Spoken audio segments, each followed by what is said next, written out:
In 2008 we set up a Prospect Business Leaders Group that's comprised of business leaders that are running prominent businesses within the city, and added to that we've got the manager of the ABC here who reside in Collinswood, and also representatives from the major schools in the area.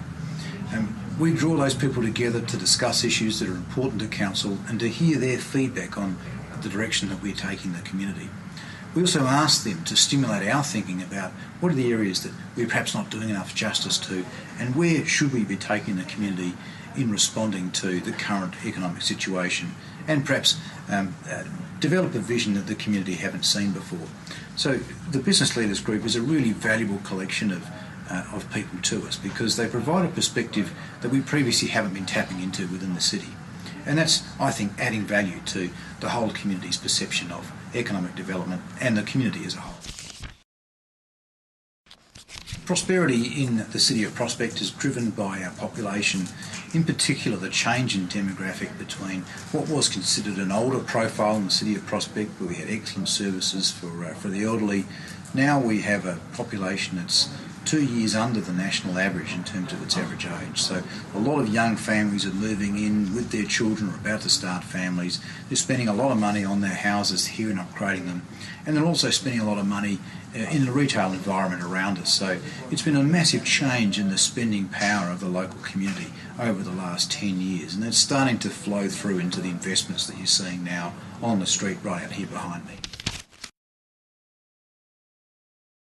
Prospect's really interested in its future and wanting to drive its future rather than let it happen to us. We know that there's going to be growth in the northern areas of the city as a whole, and so we're now looking at what we can do with our major thoroughfares of Churchill Road and Prospect Road, and our major recreational precinct at Prospect Oval. Prospect Oval was first laid out in its current design in about 1919, and North Adelaide Roosters have played there since 1922. And the place really has remained unchanged since then, centred around the Oval and the Memorial Gardens next to it. We think it's high time to have a look at that whole precinct and freshen it up, and make sure we've got a wide range of recreational provision there for people of all ages, particularly children and young women as well, who probably aren't catered that well there at the moment, other than the tennis club, which does a fantastic job of looking after boys and girls, and men and women.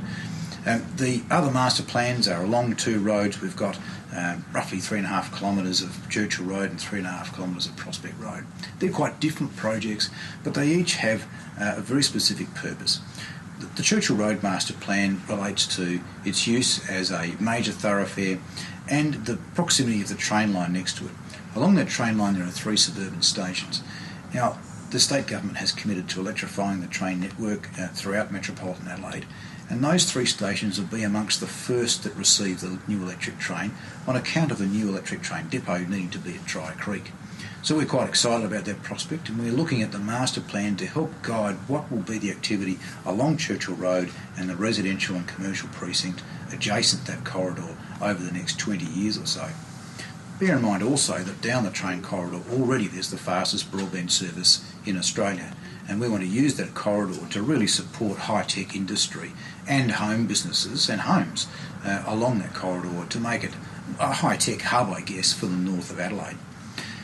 Prospect Road Master Plan is really trying to pick up what's the essence of the village and transform the centre of the area around this area where the council is into a really cosmopolitan feel, lots of leafy, shady spots, restaurants, cafes, clothing boutiques, and make it a place where people want to gather, and not just on the weekend, but perhaps at night to come down for a quick meal, or somewhere that they can stay after having a celebration at the Civic Centre here, or maybe we'll even have some more entertainment venues in the future, like a small cinema or a licensed facility. And there are so many opportunities around here that the master plan is really required so that we can shape those opportunities and get the most out of them over the next few years. Yep, the global financial crisis is affecting everybody throughout the world, and I wouldn't be able to sit here and say that it hasn't affected us. But what I can tell you is we're still getting investor inquiries, we're still getting development inquiries for major projects. Our commercial investors here are still getting strong leasing inquiries, and they are signing leases. Now, all that's happening in an environment where many other places aren't able to boast of that level of activity. So We have quite modest expectations, but they're being more than fulfilled, and we're really excited about our ability to trade through this troubled time, because we think that underlying confidence in our area, combined with our master planning exercises and our Section 30 review across the city, will put us in really good stead to capitalise on the return of funds to the investment market sometime in the next year or two. At that stage, our plans will be pretty sound, the community will know what we want, and we'll be able to attract more and more investors to come here and build the future of our community over the next few years.